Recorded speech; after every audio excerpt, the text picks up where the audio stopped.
Vote দিলেও রাষ্ট্রপতি হয়ে যাবেন মির্জা ফখরুল ইসলাম আলমগীর, না দিলেও আসলে মুনাফেকিটা কোথায়? এই নির্বাচন হওয়ার পরই স্বরাষ্ট্রমন্ত্রী আবার বলছেন হুম, হুম। যে আমরা ৭০ অনুচ্ছেদের বাধা তুলে দেব। তো তাহলে তুমি এই ভোটের আগে তুললা না কেন? বাংলাদেশের আপনি কারো আপনি কি একমত এমন হওয়ার কারো দরকার কথা নাই। বলতে পারেন? অরাজনৈতিক ব্যক্তি কিন্তু সকলের কাছে গ্রহণযোগ্য। মানে ৫ই আগস্টের পরে আমরা দেখলাম ডক্টর ইউনূসের নাম এসেছিল। হলো সেই ইচ্ছাটাই তো নাই শারমিন। আমার প্রশ্নটা হলো সেই জায়গাটাতে যে ওই সদিচ্ছাটুকু যে আচ্ছা আসেন খুঁজি। যে তারাই প্রধানমন্ত্রীকে অলওয়েজ ভুল বুঝায়, হুম, অলওয়েজ ভুল পথে নেয়। হ্যাঁ, প্রধানমন্ত্রী কিন্তু ফেরেশতা। হুম, হুম, যখন শেখ হাসিনার পতন হলো তখন কিন্তু কেউ আর কোনো মন্ত্রীকে গালি দিল না। হুম, হুম। সকল দোষ গিয়ে বিএনপি রুমিন ফারহানা এখন যখন স্বার্থ পেল না তখন বিএনপি সমালোচনা শুরু করল। আমি কিন্তু বটতলার উকিল। আপনারাই বলতেছেন রুমিন ফারহানাকে বানাইছে। তো বানানো মানে নিশ্চয় রুমিন ফারহানা বিরাট একটা কিছু হচ্ছে আপনাদের হুম, মত অনুযায়ী। আমি কিন্তু বিএনপির চাঁদাবাজির সমালোচনা শুরু করলাম হুম। ২০২৫ এর শুরু থেকে। তো কি আমি চাঁদাবাজির কি বুঝতে সমালোচনাই পার কি আপনার জন্য কাল হয়েছিল?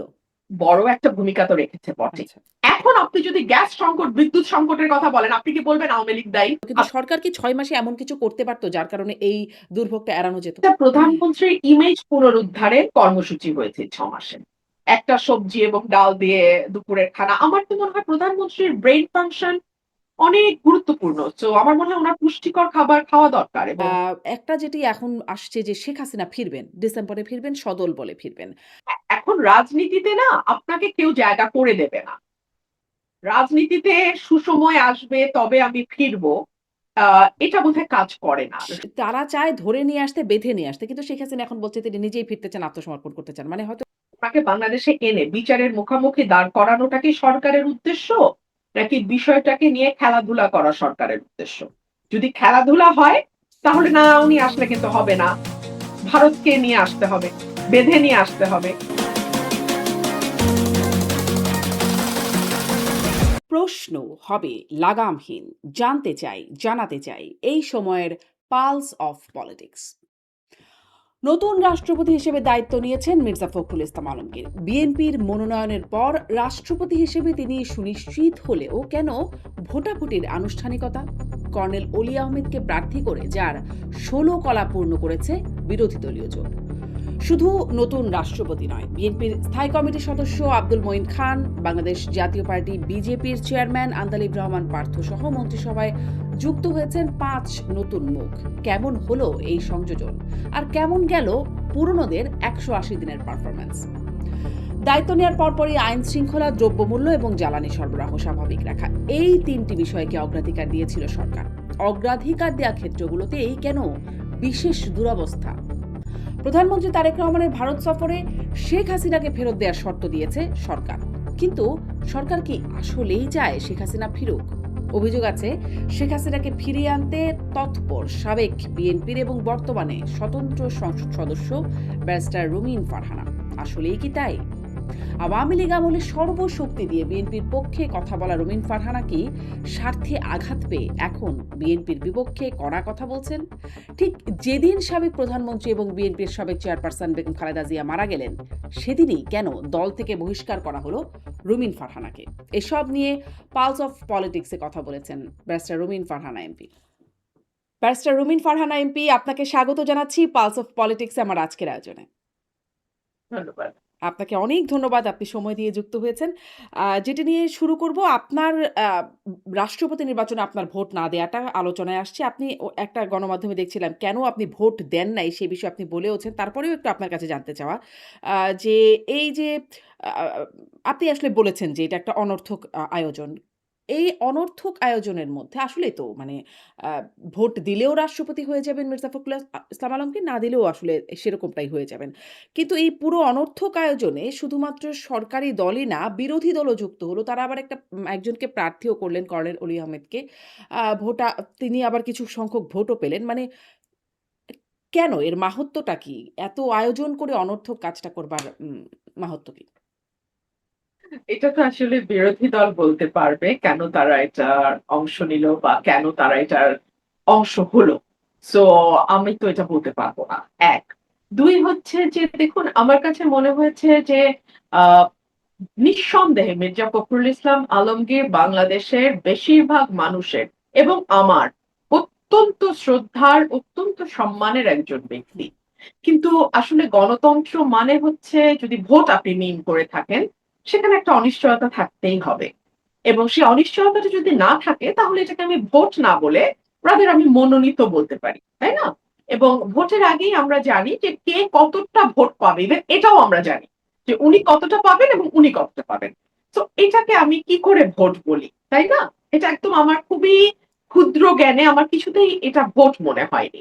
২ হচ্ছে যে ৭০ অনুচ্ছেদ যেটা বিএনপি বার যেই প্রসঙ্গটা তুলেছে নির্বাচনের আগে ৩১ দফা যখন দিয়েছে তখন এবং তারও আগে যখন ভিশন 2030 তারা ডিক্লেয়ার করেছিল ব্যাক ইন 2016 তখন থেকে তারা ৭০ অনুচ্ছেদ সংশোধন করা হবে।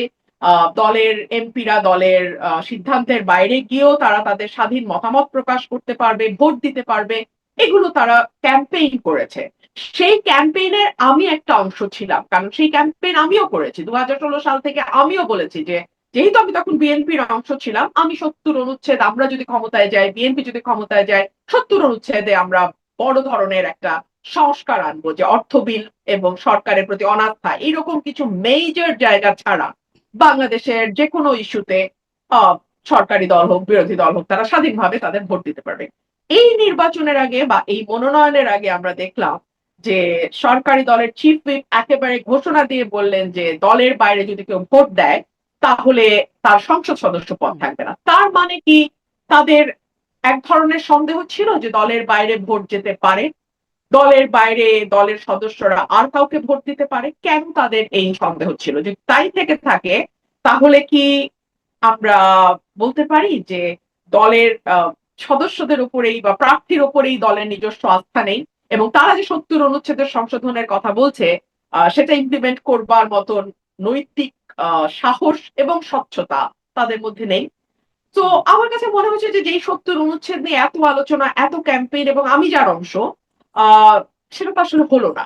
৩ হচ্ছে বাংলাদেশের রাষ্ট্রপতির পদটা অনেকটাই আলংকরিক এবং আমরা নিজেরাই এই কথাটা বহুবার বলেছি। তো এই কারণে রাষ্ট্রপতি প্রধানমন্ত্রীর ক্ষমতার ভারসাম্য আনতে হবে, আনা হবে, আনবো আমরা ক্ষমতায় গেলে এগুলো কি এই দলগুলো বলেনি? বলেছে তো। কিন্তু এখন আপনি গত ৬ মাসে এই ধরনের কোনো আলোচনা বা এই ধরনের কোনো উদ্যোগ না দেখবেন সরকারি দল থেকে না দেখবেন বিরোধী দল থেকে।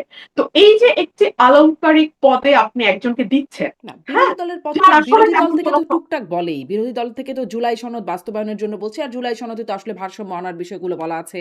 ৭০ অনুচ্ছেদ রাষ্ট্রপতির প্রধানমন্ত্রীর মানে ভারসাম্য যেটা বলছিলেন, সেই বিষয়গুলো তো আছে। মানে বিরোধী দলের পক্ষ হ্যাঁ, থেকে এগুলো দাবি করে তো। এটা তো কেবলমাত্র আসলে বিরোধী দলের ইস্যু ছিল না। এটা ছিল আওয়ামী লীগের বাইরে বাকি যত দল আজকে আপনি হুম, সংসদে দেখতে পাচ্ছেন প্রত্যেকের দাবি।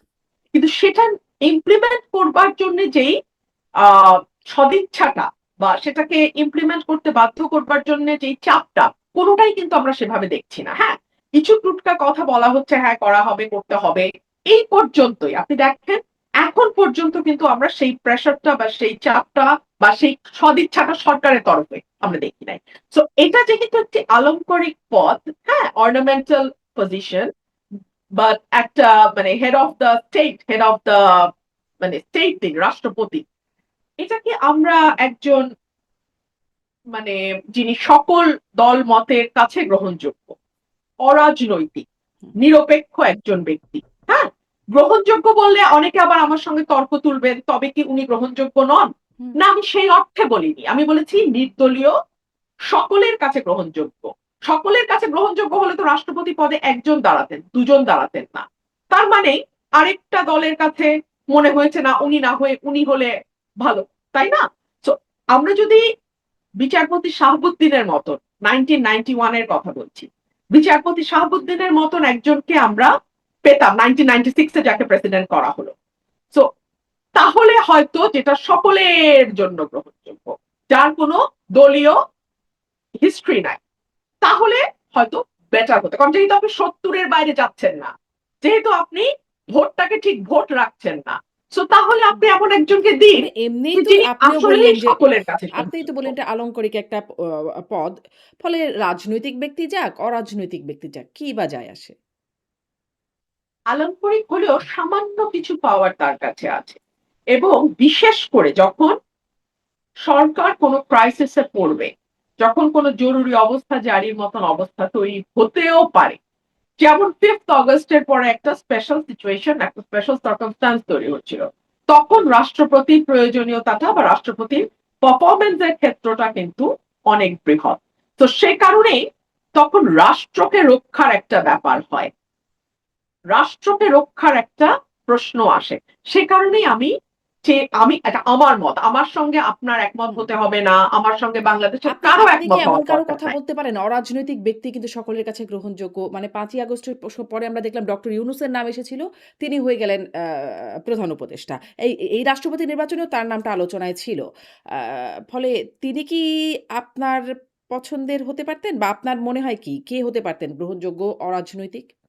এটা তো রাজনৈতিক দলগুলো মিলে আলোচনা করবে। আমি তো নাম প্রস্তাব আমি এককভাবে করতে পারি না। এটা রাজনৈতিক দলগুলো, সেই ইচ্ছাটাই তো নাই শারমিন। আমার প্রশ্নটা হলো সেই জায়গাটাতে যে ওই সদিচ্ছাটুকু যে আচ্ছা আসেন খুঁজি, আসেন বের করার চেষ্টা করি, আচ্ছা পাইলাম না, ঠিক আছে হইল না, তাইলে আসেন আমরা ভোট দিই। কথা বুঝো শারমিন, যে আমরা প্রথমে খুঁজলাম, পেলাম না, হুম, প্রথম ধাপ। দ্বিতীয় ধাপে আসছে ভোট। ভোট যদি হয় তাহলে ৭০ এখানে প্লে করতে পারবে না রোল। তাহলে যার যার খুশি শেষে প্রার্থী দেবেন, সেই প্রার্থীকে যার খুশি সে ভোট দেবে। এই এই স্বাধীনতাটুকু এমপিদের দেওয়া উচিত ছিল, এটা আমার মত। এবং আমার আমার মনে হয়েছে যে এই প্রহসনের আসলে অংশ হওয়ার কোনো অর্থ নেই। But that doesn't necessarily mean that I don't support Mirza Fakhrul Islam Alamgir. No, not at all. I have my full respect and honor for him. আমার তার ব্যাপারে কোনো প্রশ্ন নাই। কিন্তু এটা আসলে ব্যক্তি সংক্রান্ত বিষয় নয়।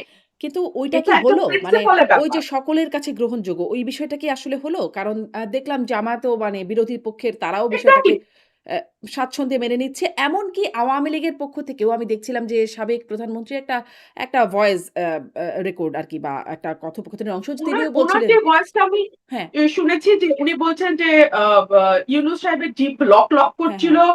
প্রেসিডেন্ট হওয়ার জন্য। ভালো হয়েছে তাকে করা হয়নি। উনার রাগটা হচ্ছে ইউনূসের হুম, উপরে। হুম, হুম।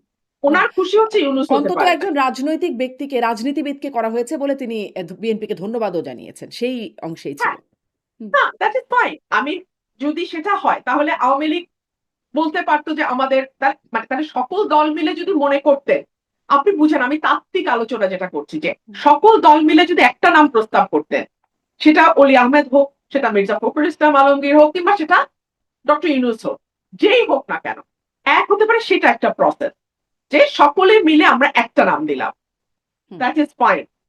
২ হতে পারে, যদি সেটা না হয় তাহলে ভোটের ক্ষেত্রে কোনো ৭০ অনুচ্ছেদের বাধা হুম, থাকতে পারবে জি, না। এটা হলে হয়তো আমি নিজেই মির্জা ফখরুল ইসলামকে ভোট দিতাম। আমি হুম, ভোটটা দিতাম। কিন্তু আমার আর্গুমেন্টটা ওই জায়গাটাতে না। আমার আর্গুমেন্টটা হচ্ছে ৭০ অনুচ্ছেদের বাধাটা আপনারা কেন রাখছেন? এবং আপনি দেখেন মুনাফেকিটা কোথায়? এই নির্বাচন হওয়ার পরই স্বরাষ্ট্রমন্ত্রী আবার বলছেন হুম, হুম। যে, "আমরা ৭০ অনুচ্ছেদের বাধা তুলে দেব।" তো তাহলে তুমি এই ভোটের আগে তুললা না কেন? মানে এই এই মুনাফিকিগুলো ভালো লাগে নাই আমার কাছে। এই সিম্পল, আর কিছু না। আর যে নতুন মন্ত্রিসভায় যারা নতুন মুখ যারা যোগ হলো, আ আপনার সেই সেই নতুন যোগটাকে কেমন মনে হলো? যারা নতুন আসলেন? আমার কাছে মনে হয়েছে যে এটা একটা ভিন্ন রকম দৃষ্টান্ত, এবং এই দৃষ্টান্তটি আমার ভালো লেগেছে। কেন ভালো লেগেছে? যে নরমালি আমরা মন্ত্রীদের পারফরম্যান্স একবার মন্ত্রী হয়ে যাওয়ার পর সেটার কোনো আর রেটিং আমরা করি না। যে আচ্ছা অমুক মন্ত্রী ভালো করছে, উনি থাকবেন, বা অমুক মন্ত্রী উনার জায়গায় হয়তো অত ভালো করছেন না। সো উনাকে আমরা সরিয়ে অন্য কোথাও দেই। এইটা কিন্তু আমরা অতীতে কখনো দেখি নাই। But for the first time এটা অন্তত একটা মানে শুরু হলো। এখন মন্ত্রীরা আরেকটু সচেতন থাকবেন বলে আমার ধারণা। যে যদি না পারফরম্যান্স মানে গত খুব ভালো সরকার না মানে আমি হয় আওয়ামী তাহলে লীগ হয়তো সরকারের সরিয়ে সময় দেওয়া বলছি। যাবে। সেখানেও তো মন্ত্রিসভায় রদবদলের ঘটনা ঘটেছে। হ্যাঁ, কিন্তু এটা একেবারে ১৮০ দিনের মধ্যে, যেটা হুম, আ প্রাইম মিনিস্টার একটা বলেছিলেন যে, "আমি ১৮০ দিন পারফরম্যান্স দেখব। হুম, তারপর আমি কাউকে ইনক্লুড করব, কাউকে এক্সক্লুড করব।" So he kept his promise. ওই জায়গাটাতে আমার ভালো লেগেছে যে ঠিক আছে ১৮০ দিন। এর মধ্যে প্রশ্ন আসতে পারে বিদ্যুৎ মন্ত্রী ইস আ টোটাল ফেইলিউর। উনাকে কেন কিছু করা হলো না? এর মধ্যে প্রশ্ন আসতে পারে বিদ্যুৎ মন্ত্রী আগেও বিদ্যুৎ মন্ত্রী ছিলেন এবং উনি সরকারকে ডুবিয়েছেন। কিন্তু হুম, উনার অবস্থার কিন্তু কোনো পরিবর্তন হয়নি। এটা ডেফিনিটলি যিনি সরকার প্রধান আছেন উনি নিশ্চয়ই এই বিষয়গুলো বিবেচনায় নেবেন বা নিচ্ছেন। আর ইন্টারেস্টিং যেটা হয়েছে যে এখন আমাদের ডাবল ডাবল মন্ত্রী হয়েছে, যেমন হুম, তথ্যমন্ত্রী দুজন। আজকেই আমি জাগো নিউজে দেখছিলাম আপনার এখানে হুম, বসার আগে, যে এখন পর্যন্ত যিনি ভূতপূর্ব তথ্য মানে যিনি আগের তথ্যমন্ত্রী ছিলেন, হুম। উনি কিন্তু এখনো জহিরুদ্দিন স্বপন। হুম, তথ্যমন্ত্রী আছেন। So, যে মুহূর্তে আমি আপনি কথা বলছি, আমাদের এখন তথ্যমন্ত্রী দুজন, পররাষ্ট্র প্রতিমন্ত্রী দুজন। তো এটাও কিন্তু ইতিহাসে নজিরবিহীন। বিরল ঘটনা, মানে একই সঙ্গে একই মন্ত্রণালয়ে দুজন মন্ত্রী দুজন প্রতিমন্ত্রী। তো আমি জানি না এটা আসলে সরকারের নিশ্চয়ই কোনো প্ল্যান আছে। তো এটা তো এখনো 24 আওয়ার্স পার দেখা হয় নাই। যাচ্ছে যে লেটস সি কিছু, কিছু হোয়াটস দেয়ার গণমাধ্যমে প্ল্যান। দেখছি যে মানে আগের মানে তথ্যমন্ত্রী যিনি জহিরুদ্দিন স্বপন তাকে প্রধানমন্ত্রীর মন্ত্রী পদমর্যাদায় প্রধানমন্ত্রীর উপদেষ্টা করা হবে। এরকমটা দেখছি। আর আন্দালিব রহমান পার্থ থাকবেন হচ্ছে তথ্যমন্ত্রী। এরকম খবর আসছে। আমিও সেটা দেখেছি। হ্যাঁ। আমি দেখেছি, বাট এখন পর্যন্ত মানে আমি ঠিক এইজন্যই বললাম, যখন আপনি আর আমি কথা হুম, হুম, বলছি, এই মুহূর্তে আমাদের দুজন করে মন্ত্রী আছেন। হুম। তো এটা কি মানে আপনি ভেতরে থেকে দেখেছেন জোটের মধ্যে জোট নেতাদেরকেও দেখেছেন। জহিরুদ্দিন স্বপনের চাইতে কি আন্দালিব রহমান পার্থ তার যোগ্যতর তথ্যমন্ত্রী হিসেবে বা তিনি কি একটু কম যোগ্য? আ যিনি আগে ছিলেন বা আ এখনো আছেন? যিনি ছিলেন উনি মাত্র ৬ মাস কাজ করেছেন। আমার পক্ষে ইভ্যালুয়েশন দেয়াটা মুশকিল। আর পার্থ ভাই he is now for the first time. এখনো উনি কাজ শুরুই করেননি। সো এই কম্প্যারিজন তো আসেই না। আর দুজনকেই ব্যক্তিগতভাবে আমি চিনি। দুজনেই চমৎকার মানুষ। দুজনেই আ অত্যন্ত আমি কি বলবো? অত্যন্ত চমৎকারভাবে কথা বলেন। মিডিয়ার সঙ্গে দুজনেরই খুব ভালো একটা বোঝাপড়া আছে, যতদূর আমি জানি। হুম। সো আমার কাছে মনে হয়েছে দেখা যাক কি হয়। আচ্ছা, মাত্র ১৮০ দিন বলছেন। এই ১৮০ দিনে আপনি আসলে আপনি তো খুব আপনার সাথে মিডিয়ার সম্পর্ক খুব ভালো। আমরা যখন গণমাধ্যমে মেইনস্ট্রিম মিডিয়াগুলোতে কাজ করতাম তখনও দেখেছি বা অন্যান্য যারা আছে তাদের সাথেও আপনার সম্পর্ক খুব ভালো। আপনি মানে আপনি আসলে পার্থক্য কতটুকু দেখলেন এই ১৮০ দিনে গণমাধ্যমে কি পরিবর্তন হলো? আ আপনি গণমাধ্যমের ভূমিকার কথা বলছেন? সার্বিকভাবেই বলছি গণমাধ্যমের ভূমিকার কথা, গণমাধ্যমের ভেতরের চিত্রের কথা। কারণ আপনি যখন ভেতরে যান ভেতরের অনেক কিছুই আপনার চোখে পড়ে বা অনেকেই আপনার সাথে খুব ক্লোজলি মেশেন। ফলে এই প্রশ্নটা করছি যে গণমাধ্যমের ভেতরে গণমাধ্যমের ভূমিকা কি পরিবর্তন হলো? আ দেখুন, গণমাধ্যমের মধ্যে এক ধরনের ভীতি কাজ করছে। মানে আগের আমলে চাপে হোক, সেলফ সেন্সরশিপ এর জন্য হোক বা মালিক পক্ষের চাহিদা অনুযায়ী হোক, তাদেরকে একভাবে কাজ করতে হয়েছে। হ্যাঁ? যেটা হয়তো অনেক সময় প্রফেশনাল এথিক্স এর সাথেও এক ধরনের ক্ল্যাশ তৈরি হয়েছে। মানে হতে বাধ্য হয়েছে। মালিক পক্ষের চাপ আছে, এজেন্সির চাপ আছে। সব মিলিয়ে গণমাধ্যম ওয়াজ আন্ডার প্রেশার। তো আন্ডার প্রেশার এ তাদের কিছু, কিছু কাজ হয়তো অনেক সময় করতে হয়েছে যেটা প্রফেশনাল এথিক্স এর সাথে খুব ভালোভাবে যায় না। কিছুটা বিচ্যুতি হয়। আর আমাদের মতন দেশে এটা খুব একটা আ আশ্চর্যের ব্যাপারও না। ঠিক আছে? সেখানে এখন আবার তাদের মধ্যে সেই ভীতিটা কাজ করছে যে এখন আমাদের আরো সুপার সার্ভিস দিতে হবে। হ্যাঁ? ওই সরকারকে আমরা যেভাবে সার্ভিস দিয়েছি, এখন তো আবার একেবারে 180 ডিগ্রি ডিফারেন্ট একটা গভর্নমেন্ট। তো এখন এদেরকে আবার যতটুকু না দরকার প্রফেশনালি, তার চেয়ে বেশি সার্ভিস তাদেরকে হয়তো অনেক সময় দিতে হতে পারে। একটা ভীতি গণমাধ্যমের উপর ১ম দিকে খুবই কাজ করেছে। এটা হয়তো এখন অনেকটাই কমে আসছে। আরেকটা হচ্ছে যে সর্বোচ্চ তো এক ধরনের ইমব্যালেন্স তৈরি হয়েছে। হ্যাঁ? সর্বোচ্চ এক ধরনের ইমব্যালেন্স তৈরি হয়েছে। সেটা কিরকম? সেটা হচ্ছে যে এটা আওয়ামী লীগের আমল থেকেই আমরা দেখে এসছি যে আমরা সরকার প্রধানকে বাদ দিয়ে আর সকলের হুম, সমালোচনা করব। হুম, হ্যাঁ?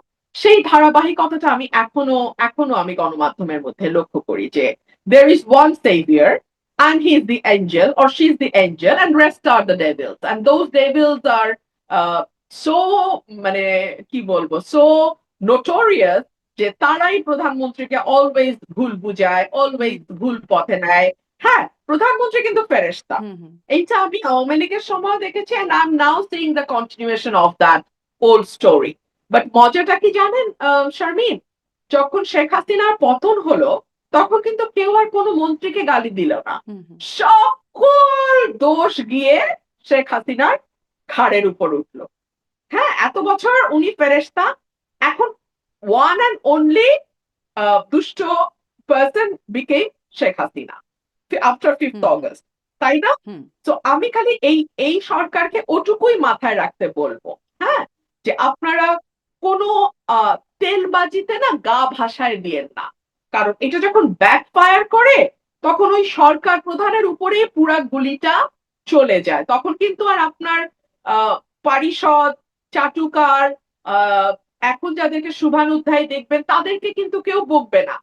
তখন স্ট্রেইট অ্যাওয়ে যারা আজকে 100 টাকার খাবার নিয়ে উচ্ছ্বাস করছেন, যারা আজকে 200 টাকার শার্টকে সেলিব্রেট করছেন, যারা আজকে সাধারণ জীবনযাপন কে একেবারে বড়ভাবে উদযাপন করছেন, তারা সেকেন্ডে কিন্তু গুলিটা আপনার দিকে তাক করবে। সো আমি এটুকুই বলবো যে 5th অগস্ট থেকে শিখেন, হুম তাই না? হুম আপনি মানে ফেরেশতা আর ডেভিলের মধ্যে এক রাতের ডিফারেন্স, হুম এক রাতের মধ্যে। যেটা আমি ইয়েকে দেখেছিলাম, শেখ রেহানা তাদের যে অটোবায়োগ্রাফি, হুম দুই মানে শেখ হাসিনা এবং শেখ রেহানা যে করেছিলেন একটা একটা হুম হুম সিনেমা, হ্যাঁ, ইয়ে আপনি নামটা যদি বলেন, আমি ভুলে গেছি, নামটা ডটার মনে স্টেল পড়ছে না। এরকম একটা মুভি ডটার হয়েছিল। স্টেল, অ্যাবসলিউটলি। হুম ডটার স্টেলে বলেছিলেন যে 15ই অগস্টের আগের রাত, মানে 14ই অগস্টে ওনারা যখন দেশের বাইরে ক্যান্ডেল লাইট ডিনার করছেন এবং 15ই অগস্ট যখন বঙ্গবন্ধু সপরিবারে নিহত হন, পরের দিন যে ওই বাড়িতেই তাদেরকে কি ব্যবহারের মুখোমুখি হতে হয়েছে এটা উনি নিজের মুখে বলেছেন।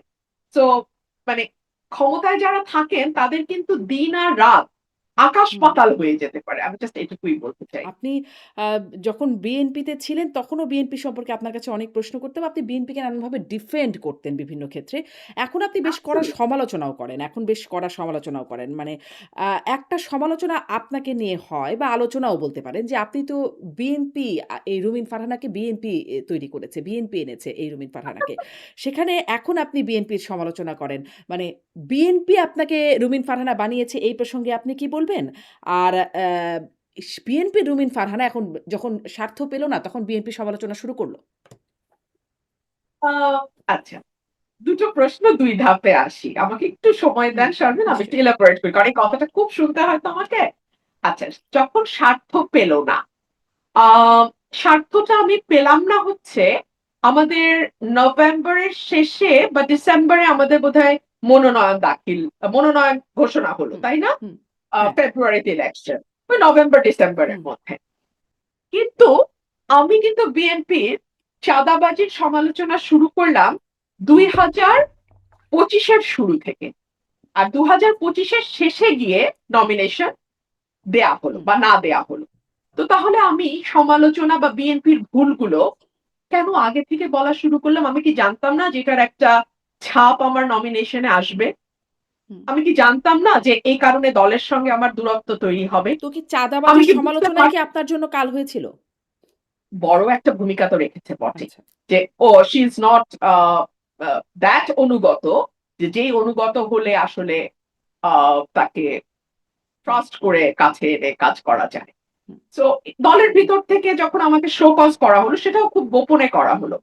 কারণ দল জানে আমি যা বলছি তা সঠিক বলছি। তো আমাকে শো কজ করলে সেটা আরেকটা সমালোচনা হবে। সেই শো কজটা খুব গোপনে করা হলো। সেটার জবাবও আমি দিলাম। ৭২ ঘন্টার মধ্যে আমি চাঁদাবাজির বিরাট তালিকা দিলাম। বিএনপি শুধু চাঁদাবাজি না, অন্তর্কোন্দল এবং নানান রকম আ সংঘর্ষে জড়িয়ে পড়ছিল বিএনপি নিজেদের ভেতরে এবং জামাতের সঙ্গে, অন্য দলগুলোর সঙ্গে।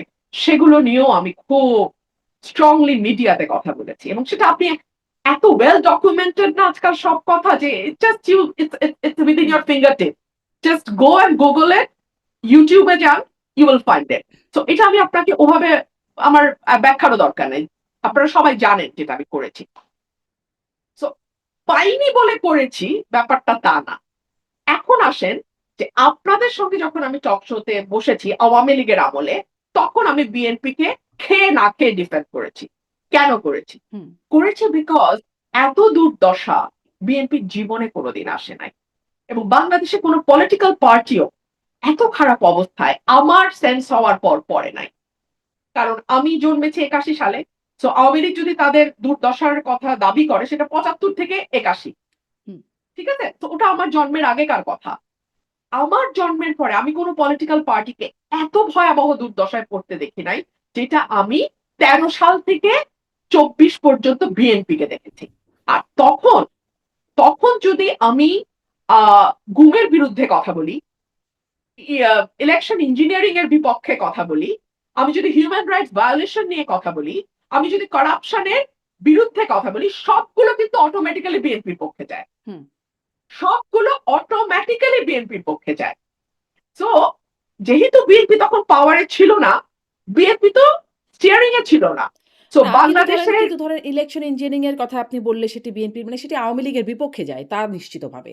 বা আপনি গুম, খুন এসবের বিরুদ্ধে মানবাধিকার বিরুদ্ধে কথা মানে বিষয়ে কথা বললে সেটি আওয়ামী লীগের বিরুদ্ধে যায়। কিন্তু বিএনপির পক্ষে কি করে যায়? কারণ বিএনপিও তো আসলে তত্ত্বাবধায়ক সরকার ব্যবস্থাকে কলুষিত করার পেছনে যেটিকে অজুহাত করে ধরে আওয়ামী লীগ আসলে পুরো ব্যবস্থাটাকেই বাতিল করে দিল। সেই একই মানে কাজটা বিএনপি সেই ইতিহাসটাও অনেক আপনিও জানেন, আমিও জানি বা সবাই আসলে কম বেশি জানে। ফলে না বলি। আ আ মানে হত্যা, বিচার বহির্ভূত হত্যাকাণ্ড ইউ সেটিও আর বিএনপির। Absolutely right. হ্যাঁ, তো শারমিন, হ্যাঁ, ইউ আর অ্যাবসলিউটলি রাইট। কিন্তু টক শোতে আপনি যদি এখন 15 বছর আগের বিএনপি কি ভুল করেছিল বা অন্যায় করেছিল সেটার উপর গুরুত্ব দিয়ে কথা বলবেন, নাকি 18 সালে বসে আপনি 18 নির্বাচন নিয়ে কথা বলবেন, নিশ্চয়ই আর। বা 14 তে বসে আপনি 14 নির্বাচন নিয়ে কথা বলবেন? তো ওটগুলো যখন আমি বলেছি, তখন অটোমেটিক্যালি সেটা গভর্নমেন্টের এগেইনস্টে বলতেই হুম, হবে। ইলেকশন ইঞ্জিনিয়ারিং নিয়ে কথা বলতে হলে গভর্নমেন্টের এগেইনস্টে বলতেই হবে।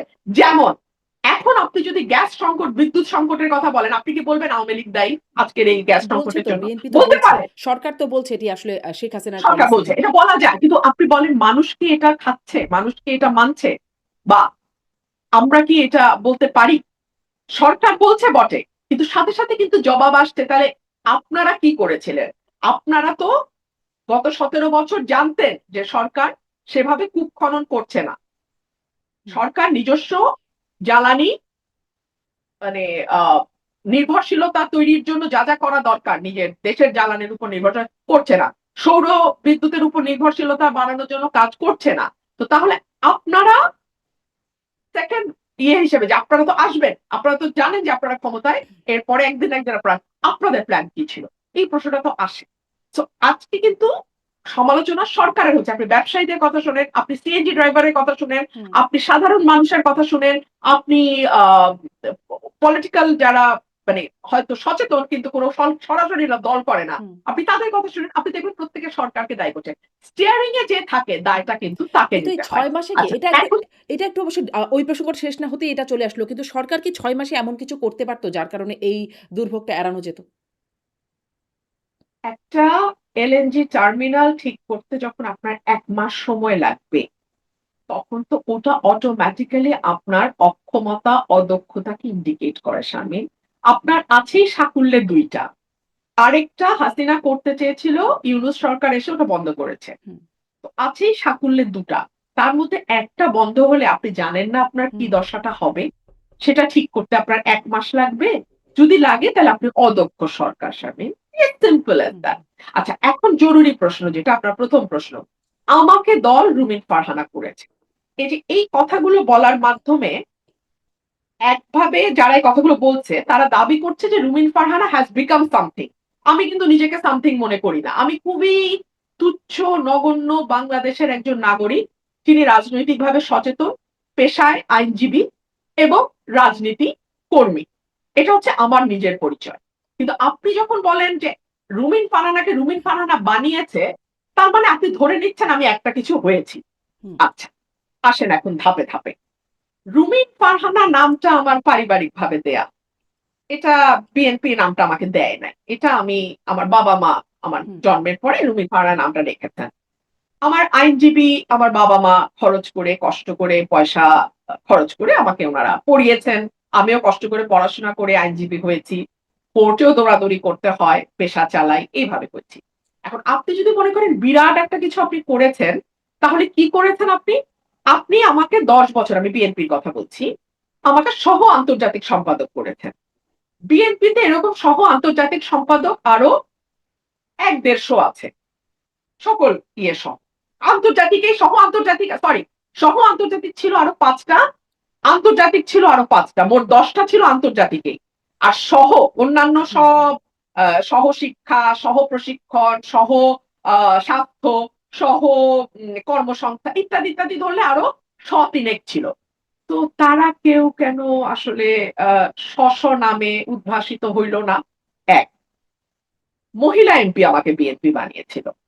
তো বিএনপির 81 সালের পর জন্ম হচ্ছে 77 থেকে আজকে 2026 কত বছর হলো? 40 নাকি না? হুম, হুম, 50 হুম, কত হলো? 45। হুম, আচ্ছা, এই 45, 40, 45, 47 বছর বয়সে টোটাল মহিলা এমপি বিএনপি কয়টা বানিয়েছে? প্রায় হাজার হুম, খানেক। হুম, তো হাজার খানেকের মধ্যে কয়টা নাম আসলে আপনি বলতে পারবেন? হুম। না, মানে ব্যারিস্টার আমি লতিফুর আপনি আমি যোগ্য। আমি কিন্তু না, না, আপনি শারমিন আমাকে একটু শেষ করতে দেন। নিশ্চয়ই। কারণ এটা তারা হুম, এত বলে শারমিন আমাকে একটু বলতে দেন। আচ্ছা। হুম, আমি নিজেকে বাংলাদেশের নাগরিক, বটতলার উকিল এবং একজন রাজনৈতিক কর্মীর বাড়ি কিচ্ছু মনে করি না। কিন্তু আপনি যখন বলেন বিএনপি আমাকে রুমিন ফারানা বানাইছে, তার মানে আপনি মিন করেন যে আমি রুমিন ফারানা বিরাট একটা কিছু হয়ে গেছি। তো বিরাট একটা কিছু যদি হয়ে থাকি, তাহলে বিএনপি আসলে আমাকে কি বানাইছে? মহিলা এমপি বানাইছে। তো মহিলা এমপি তো এখন পর্যন্ত প্রায় হুম, কয়েক হাজার হইছে। আপনি ১০ জনের নাম বলেন। না, না থাক ৫ জনের বলেন না প্লিজ। হুম, ৫ জনের বলেন। আপনি তো সচেতন সাংবাদিক। আপনি বলেন না। না, মানে কিংবা ধরেন কিন্তু ওই প্ল্যাটফর্মটা যদি আপনাকে না দিত, তাহলে কি আপনি এই রুমিন ফারহানা হতে পারতেন? মানে বিএনপির ওই প্ল্যাটফর্ম ব্যবহার করে অনেকেই পারেন নাই। কিন্তু আপনি পেরে গেছেন। ২০১৩ সাল থেকে আমি মিডিয়াতে কথা বলছি হুম, এবং আমার একটা স্টাইল আছে যে স্টাইলটার কারণে আসলে আর ১০ জন টকারের সঙ্গে আমার একটা ডিফারেন্স একদম। তৈরি হয়। হুম, স্টাইলটা হচ্ছে আমার মেধা কম, আমার মনে রাখার শক্তি কম, আমার স্মরণ শক্তি কম। সে কারণে না আমি তথ্য সব হাতের কাছে নিয়ে যেতাম। পত্রিকার কাটিং রাখতাম। আমি লিখতাম, Google সার্চ করে লিখতাম। আমি বইগুলোতে যা তথ্য পাই সেগুলো টুকে রাখতাম। কারণ আমার তো বুদ্ধি কম হুম, এবং মেধাও কম। সো আমাকে এগুলো সব ডকুমেন্টেড করতে হতো। সে কারণে আমি মেধাবী টকারদের সঙ্গে আমার ডিফারেন্স হয়ে গেল কি আমি তথ্য দেখে, সংখ্যা দেখে আমি পরিসংখ্যান দিয়ে, যুক্তি দিয়ে কথা বলি। যুক্তিটা শিখেছি কারণ আমি আইনজীবী। সো এই কারণে একটা ডিফারেন্স তৈরি হয়েছে। ডিফারেন্স তৈরি হওয়ার ফলে ২০১৮ সালে যখন বিএনপি আরো ৬ জন এমপি তো গেছে। আচ্ছা আমি তো একজন মহিলা এমপি বাদ দেন না। আরো ৬ জন পুরুষ বিপুল বিক্রমে বিএনপির টিকিটে গেছে পার্লামেন্টে। তারা কেন স্বমহিমায় উদ্ভাসিত হতে পারল না? কিংবা ধরুন আ জিয়াউর রহমানের আমলে আপনি আমাকে বলেন তো এমপি তো খুব তুচ্ছ ব্যাপার। প্রতি সংসদে ৩০০ টা করে থাকে। আর অলংকার ধরলে ৩৫০ টা থাকে। আমি তো একটা অলংকার ছিলাম, অলংকারিক এমপি ছিলাম, তাই না? সো আপনি আমাকে জিয়াউর রহমানের আমলের আ শিক্ষা প্রতিমন্ত্রীর নামটা বলেন তো? তিনি তো মন্ত্রিত্ব পাইছিলেন। হুম, যিনি হইছিলেন। আমি বলতে পারব না। মানে হুম। আপনি বলতে পারবেন মনে কিনা? তো করতে পারি না। হ্যাঁ। কিংবা ধরেন ৯১ সালে আ খালেদা জিয়ার আমলে আ হুম, বাণিজ্য মন্ত্রী বা বাণিজ্য প্রতিমন্ত্রীর নামটা বলেন তো? উনারা তো মন্ত্রিত্ব পাইছেন বিএনপির কাছ থেকে। বলতে পারবেন? হুম। না, মনে করতে পারছি ভাইরে না। হ্যাঁ। পারবেন না ভাই। পদ দিলেই যদি তৈরি করা যাইত ভাই, হুম, তাহলে এতদিনে কয়েক কোটি তৈরি হইত। আচ্ছা। পদ তৈরি করে না। যে যাকে নিজেই তৈরি করে। আমি কিন্তু বটতলার উকিল। হুম, আপনারাই বলতেছেন রুমিন ফারহানাকে বানাইছে। তো বানানো মানে নিশ্চয়ই রুমিন ফারহানা বিরাট একটা কিছু হইছে আপনাদের হুম, মত অনুযায়ী। তো সেই কারণেই বললাম, জিয়াউর রহমানের সময় স্বাস্থ্যমন্ত্রীটা কে ছিল? শিক্ষামন্ত্রীটা কে ছিল? সংস্কৃতি মন্ত্রী কে ছিল?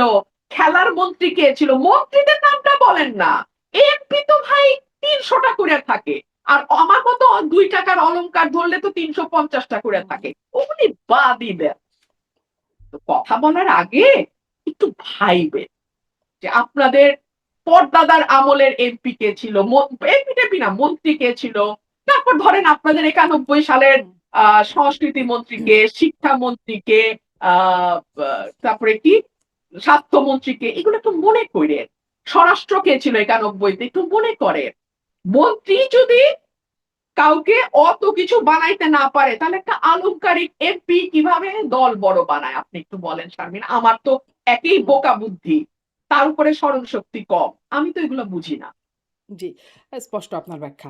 আপনি যেহেতু মানে সরকারের অনেক কিছু, কিছু ক্ষেত্রে প্রশংসাও করেন এবং বলছিলাম কড়া সমালোচনা করেন। আপনি আসলে এই ১৮০ দিনের মূল্যায়নটাও বিভিন্ন জায়গায় করেছেন। আমাকেও একটু বলেন যে কিভাবে আপনি সরকারের ১৮০ দিন গেল মূল্যায়ন করছেন। I have a plan সেই প্ল্যানের বাস্তবায়ন আসলে মাননীয় প্রধানমন্ত্রীর প্ল্যানের যে বাস্তবায়ন সেটি আসলে কতটুকু দেখছেন? এই ১৮০ দিনের ৩ টা অগ্রাধিকার ছিল। ৩ টা অগ্রাধিকার যেটি মন্ত্রিসভার ১ম বৈঠক।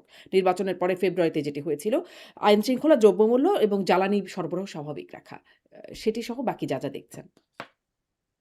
আপনি ৩ টা অগ্রাধিকার যে ৩ টা বললেন, এটা নিয়ে কি সত্যি আমার মন্তব্যের প্রয়োজন আছে? আপনার সত্যি মনে হয় যে আমি এটা নিয়ে মন্তব্যের কোনো প্রয়োজন আছে? ১। ২ হচ্ছে আমার কাছে মনে হয়েছে এটা প্রধানমন্ত্রীর ইমেজ পুনরুদ্ধারের কর্মসূচি হয়েছে ৬ মাসে। কারণ প্রধানমন্ত্রী নিজেও জানেন যে বাংলাদেশে আ একটা সিরিয়াস ইমেজ ক্রাইসিস এই প্রধানমন্ত্রীর ছিল। সুতরাং ৳১০০ লাঞ্চ এটাকে বারবার হাইলাইট করা হয়েছে।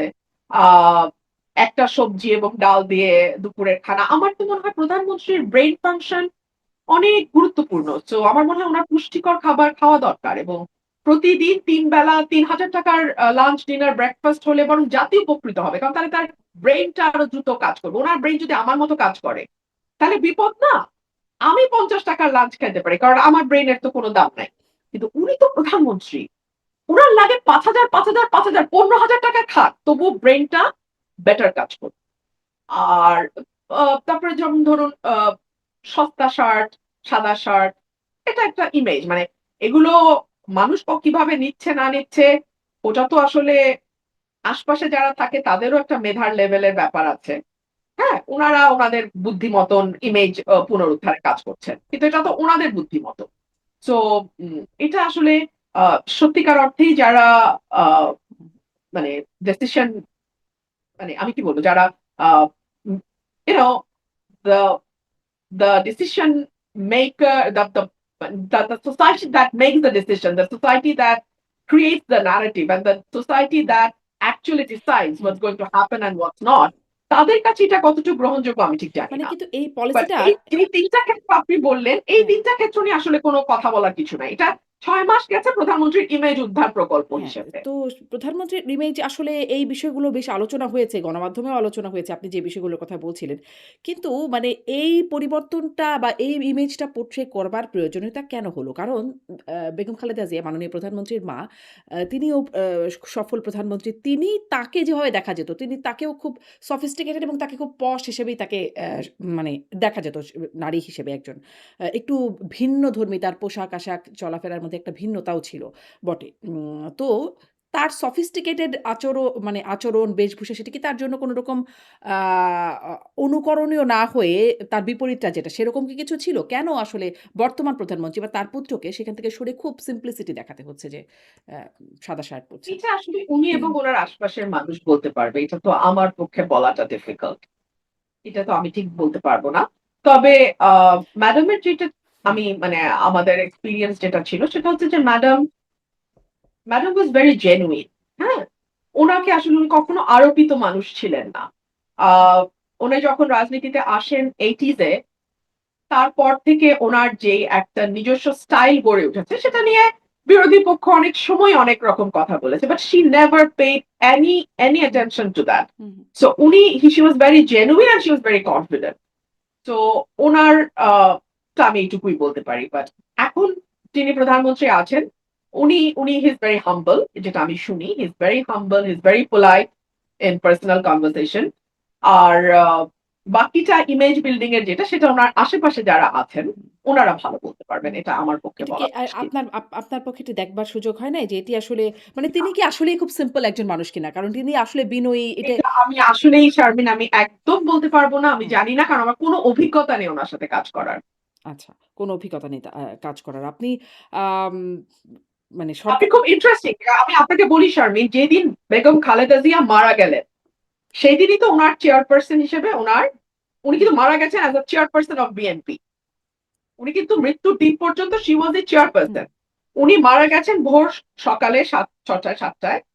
অন দ্যাট ভেরি ডে বিকাল ৪টায় আমি বহিষ্কৃত। তো আমার তো ১ মিনিটও কাজ করার অভিজ্ঞতা নাই এই নতুন প্রধানমন্ত্রীর সঙ্গে। ১ মিনিটও না। মানে এটা কেমন করে হলো? মানে যেদিনই মারা গেলেন সেদিনই বহিষ্কৃত হয়ে গেলেন? মানে সেদিন তো এটা আপনি দল সেদিন তো আসলে মানে অন্যরকম একটা অবস্থা দলে থাকবার কথা, যে চেয়ারপারসন মারা গেছেন, বেগম খালেদা জিয়া মারা গেছেন। আশ্চর্য যে দলের ওই অবস্থা ছিল না।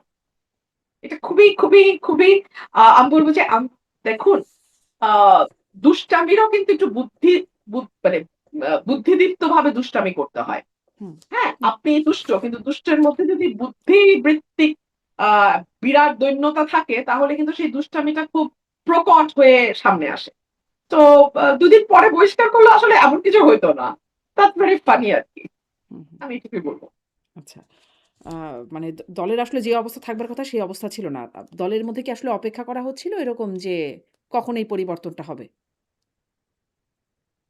সেটা দল বলতে পারবে। আমি আমি অন্তত অপেক্ষা মানে ওই মানে আমি জানি না। আচ্ছা। I was not a part of the game. So জি।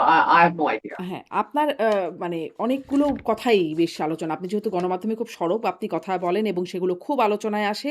আ একটা যেটি এখন আসছে যে শেখ হাসিনা ফিরবেন। ডিসেম্বরে ফিরবেন, সদল বলে ফিরবেন। আ আপনিও এই বিষয়ে কথা বলেছেন। আসলে কি ফেরাটা বাস্তবতা সম্পন্ন? মানে যে পরিস্থিতি দেখছেন দেশে, তাতে কি শেখ হাসিনার ফেরার প্রক্রিয়া কি হতে পারে বলে আপনি মনে করেন? আপনি একজন আইনজীবীও বটে। আসলে এখানে একটা প্রক্রিয়াগত ব্যাপারটা কেমন সেটি একটা বিষয়, এবং তিনি যদি সত্যিই ফেরেন, সেটি কি দেশের জন্য ভালো হবে? আ দেখুন, আমি আপনাকে বলি, আমি কিন্তু এই প্রশ্নের উত্তর অনেকবার দিয়েছি এবং প্রতিবারই আমি বলেছি যে আমার সাধারণ জ্ঞান বা কমন সেন্স যেটা, সেটা বলে যে উনি ফিরবেন। কেন ফিরবেন? উনি যদি না ফেরেন, তাহলে এই দলটি আ ছিন্ন-ভিন্ন হয়ে যাবে। হুম, অলরেডি দলের নেতাকর্মীরা ভীষণ রকম হুম, মানে দুর্দশার মধ্যে আছে। আমি তৃণমূলের কথা বলছি। নেতাকর্মী বলতে কিন্তু মন্ত্রী, এমপিদের কথা বলছি না। তৃণমূল একদম মানে খুবই দুর্দশার মধ্যে আছে, ১। ২ হলো, আল্লাহ না করুক উনার বয়স হচ্ছে। হুম, উনি যদি দেশের বাইরে মারা যান, পৃথিবীর অন্য কোনো দেশে মারা যান, বাংলাদেশের বাইরে, তাহলে that will be the end of the story. এবং ইতিহাসে শেষ হিসেবে লেখা থাকবে যে উনি একজন পলাতক হুম। প্রধানমন্ত্রী, স্বৈরাচার প্রধানমন্ত্রী হিসেবে উনার মৃত্যু হয়েছে। এই বাস্তবতাটা উনি মানবেন কিনা? এই চয়েসটা উনাকে নিতে হবে। স্পষ্ট। তার জন্য, আপনি তার দলের জন্য তার ফেরাটা জরুরি। কিন্তু ফেরাটা বাস্তবতা একদম সম্পন্ন কিনা? এখন রাজনীতিতে না আপনাকে কেউ জায়গা করে দেবে না। রাজনীতিতে সুসময় আসবে তবে আমি ফিরবো। আ এটা বোধহয় কাজ করে না। সুসময়টা বা রাস্তাটা আপনাকেই তৈরি করতে হবে। এটাই হচ্ছে বাস্তব। হুম, হ্যাঁ? তো আমার মনে হয় যে সেই জায়গা থেকে আমার যতদূর মনে হয় যে এটা আমি আপনি যতটা না বুঝবো, তার চেয়ে যিনি দলের প্রধান শেখ হাসিনা এবং যার রাজনৈতিক অভিজ্ঞতা আপনার আমার চেয়ে কয়েক গুণ বেশি, রাষ্ট্র পরিচালনার অভিজ্ঞতা, বিরোধী দলে থাকার অভিজ্ঞতা, সরকারি দলও না, বিরোধী দলও না, মাঠের বিরোধী দল হিসেবে অভিজ্ঞতা, সবকিছুই আমাদের চেয়ে অনেক বেশি। সো এই ক্যালকুলেশন যেটা আপনার আমার আছে, তার চেয়ে বেটার ক্যালকুলেশন নিশ্চয়ই তার কাছেও আছে। এবং আরেকটা যেটা ব্যাপার যে এই দেশটার পেছনে উনার ফ্যামিলির যে একটা বিরাট ত্যাগ, 15th অগাস্টের কথা আমি বলছি। এবং বাংলাদেশের অভ্যুদয়ের পেছনে তাদের দলের এবং তার পরিবারে তার পিতার যে অবদান, সেগুলোকে যদি ধরে রাখতে হয়, তাহলেও কিন্তু উনাকে ফিরতে হবে। আর ফেরাটা শেখ হাসিনার জন্য যতটা প্রয়োজন, মানে এই সকল কিছু বিবেচনায়, উনার মন্ত্রী, এমপি তাদের জন্য কিন্তু এটা অত প্রয়োজন না। মন্ত্রী আসবে, মন্ত্রী যাবে। কিন্তু শেখ হাসিনার জন্য তার পরিবারের সম্মান, তার দলের অস্তিত্ব, তার নিজের ত্যাগ, তার নিজের সংগ্রাম, তার নিজের দলে থাকা, মানে দলে থাকা মানে সরকারে থাকা, বিরোধী দলে থাকা, সকল কিছু তার 46 ইয়ার্স এর যে হিস্ট্রি তার নিজের, সকল কিছুর বিবেচনায় কোন কেউ যদি নাও আসে, হুম। শেখ হাসিনার সম্ভবত আমার যেটা হিসাব যে উনি হয়তো আসবেন। আচ্ছা।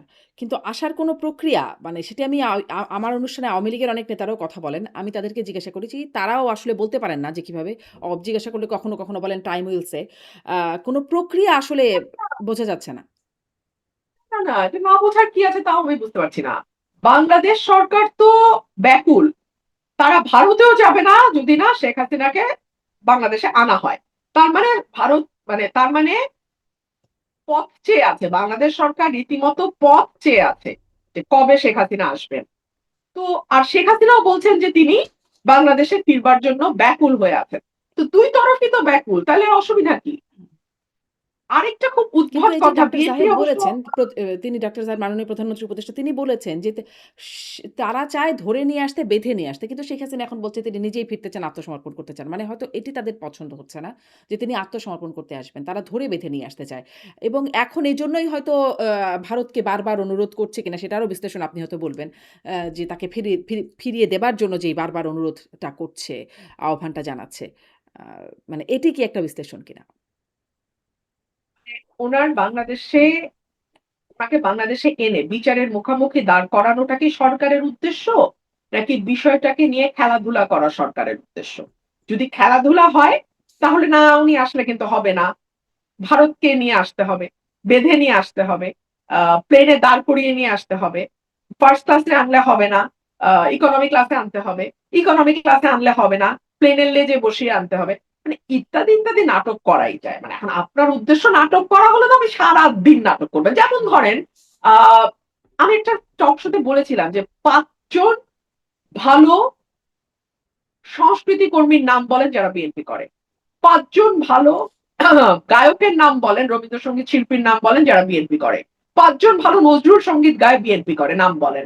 ৫ জন ভালো নৃত্যশিল্পীর নাম বলেন। ৫ জন ভালো অভিনেতার নাম বলেন। ৫ জন ভালো কবির নাম বলেন। ৫ জন ভালো লেখকের নাম বলেন। ৫ জন ভালো সাংবাদিকের নাম বলেন। অর্থাৎ বুদ্ধিবৃত্তিক কাজের সঙ্গে এবং মননশীল সৃজনশীল কাজের সঙ্গে যুক্ত বা ৫ জন আর্টিস্টের নাম বলেন।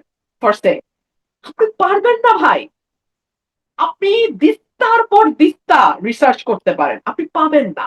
সে কারণে বিএনপির বুদ্ধিবৃত্তিক যে দৈন্যতা, তার ফলে বিএনপির কর্মীরা দেখে অনেকে বলে আমি শেখ হাসিনাকে কি কি জানি কি ফিরায় আনবার চেষ্টা করছি। আরে ভাই, আমি করতে গেছি? আমি কি পুলিশ?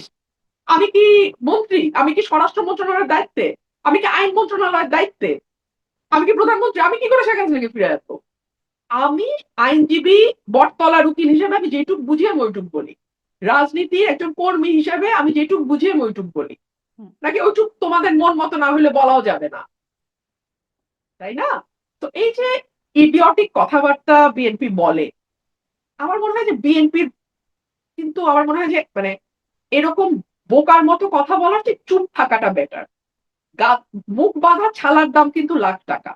যতক্ষণ পর্যন্ত না তোমার স্টুপিডিটিটা একেবারে দৃশ্যমান হয়ে যাচ্ছে, ততক্ষণ পর্যন্ত তুমি বরং বেটার ইউ কিপ কোয়াইট। হুম। আমি এটাই বলবো। মানে আমি ফিরায় আনতে চাই। আচ্ছা, হাউ ফানি, মানে who am I to bring her back end how is that possible?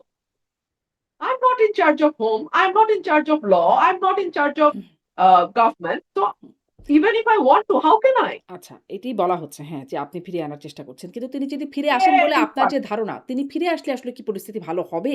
নাকি সেটি আরো মানে খারাপ এই কিছু? সরকার, শুনেন ভাই, এই সরকার যে ৩ টা অগ্রাধিকার বললেন, গ্যাস, বিদ্যুৎ, জ্বালানি, হুম। আইন শৃঙ্খলা, দ্রব্যমূল্য, দ্রব্যমূল্য। আইন শৃঙ্খলা, ৩ টাতে অশ্বডিম্ব প্রসব করছে। এর উপরে যদি শেখ হাসিনা বাংলাদেশে আসে, এইটা আমি এই বছরের শুরুতে বলছিলাম, সবচেয়ে বড় বেকায়দায় পড়বে এই সরকার। না পারবে তাকে ফাঁসি দিতে। ফাঁসি না দিলে অন্য যে রাজনৈতিক দলগুলো আছে তাদের কেউ কেউ এমন অবস্থা তৈরি করবে যে দেশে একটা অচল অবস্থা তৈরি হবে। না পারবে তাকে মানে কারাগারে নিতে। কারণ শেখ হাসিনা বাংলাদেশে পাড়া দেওয়া মাত্রই হুম, নেতা কর্মীদের মধ্যে যে একটা উদ্দীপনা তৈরি হবে, সেই উদ্দীপনা সামাল দেওয়ার মতো শক্তি সরকারের আছে কিনা সেটাও একটা প্রশ্ন। এই প্রসঙ্গে আপনাকে আরেকটা কথা আমি মনে করিয়ে দেই। তখনও কিন্তু নমিনেশন হয় নাই। ওই যে বলে নমিনেশন না পেয়ে বলতেছি, তখনও কিন্তু নমিনেশন হয় নাই। নমিনেশনের আলাপও হয় নাই। এটা সম্ভবত ২৫ সালের এপ্রিল মের কথা। ২০২৫ সালের এপ্রিল মের কথা। আমাদের একটা প্রোগ্রাম ছিল, আলোচনা। ওখানে মির্জা ফখরুল ইসলাম আলমগীর সাহেবের মেয়ে উপস্থিত ছিলেন, মেয়ের জামাইও উপস্থিত ছিলেন। এটা একটা মানে ইন্টালেকচুয়াল ফোরাম আলোচনা, বাট মানে অডিয়েন্সের সামনে। সেখানে আমি বলেছিলাম যে বিরোধী দল হিসেবে আওয়ামী লীগকে সামলানো নেক্সট টু ইম্পসিবল কাজ। আওয়ামী লীগকে সবসময় বলাই হয় যে তারা বিরোধী দলে থাকবার জন্যই তাদের জন্ম। মানে তারা বিরোধী দল হিসেবে তাদের পারফরমেন্স এরকম। সেটা তারা দীর্ঘ পাকিস্তান আমলে বিরোধী দলে তারা তাদের ভূমিকা পালন করেছে দীর্ঘ, মানে হুম, সেই চিন্তা করে দেখেন, সে 47 থেকে আরম্ভ করে 71 পর্যন্ত বিরোধী দল, তারপরেও বাংলাদেশ স্বাধীন হবার পরে বিরোধী দল অনেক সময়, অনেকগুলো বছর। So, বিরোধী দলে আওয়ামী লীগ হচ্ছে একটা আতঙ্কের নাম। তো শেখ হাসিনা যদি বাংলাদেশে ব্যাক করে এবং ওনার নেতা কর্মীরা তাতে যেভাবে একটা উজ্জীবিত হয়ে পথে নামবে বা ইয়ে করবে, এই পুলিশ আর এই ইয়ে দিয়ে আপনি তাকে সামাল দিতে পারবেন?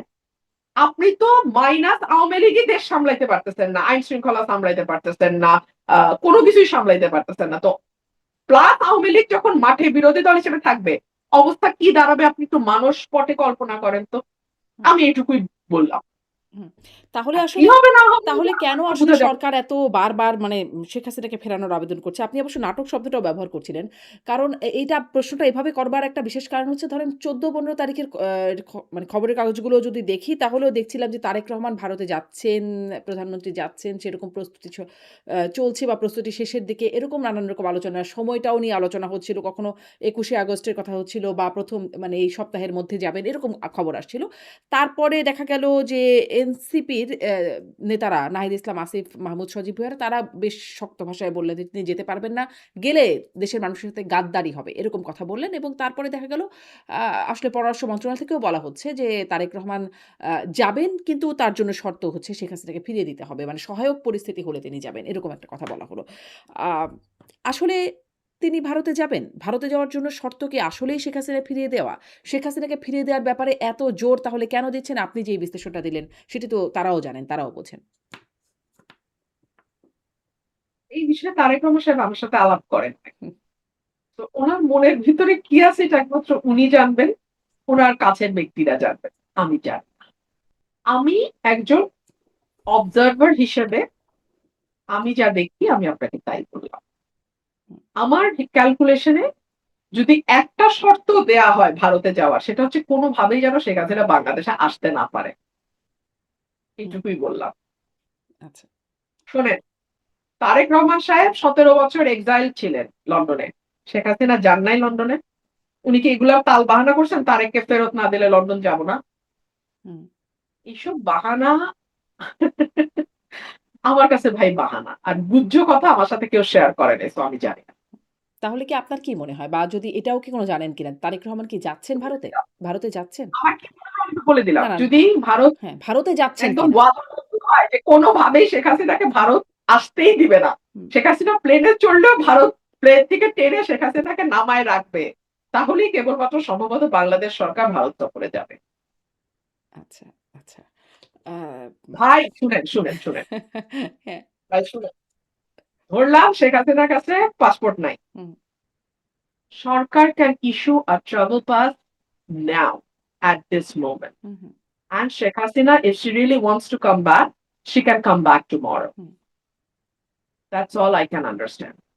Rest আপনারা চিন্তা করে বলেন। চিন্তা করে নিজেদের উত্তর নিজেরা খোঁজেন। এখন তারেক রহমান যাবেন কিনা? আপনার এই বিষয়ে আপনার মানে বিশ্লেষণ কি? আমি জানি না। আচ্ছা, আপনি জানেন না। আমি জানি না। ২ রকম চাপ আছে। হুম।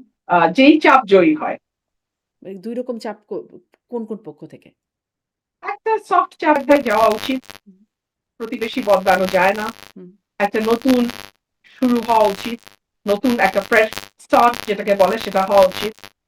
আ ভারতের সঙ্গে আমাদের অনেকগুলো বিষয় আছে মীমাংসিত এবং অমীমাংসিত। গঙ্গা পানি চুক্তি শেষ হচ্ছে হুম। এই ডিসেম্বরে। বছর। হুম, কি হবে? ৫৪ টা অভিন্ন পানি আছে। নদীর পানি আছে। কি হবে? এইটার শর্ট করলে ওইটার শর্ট করলে তাড়াতাড়ি ভারত থেকে আনতে হয়। কি হবে? ভিসা বন্ধ থাকলে আমাদের দেশের মানুষ, আমাদের সাধারণ মানুষ যারা চিকিৎসার জন্য একটু কম খরচে বেটার ট্রিটমেন্টে যেতে চায় তারা পড়ে যায় বিপদে।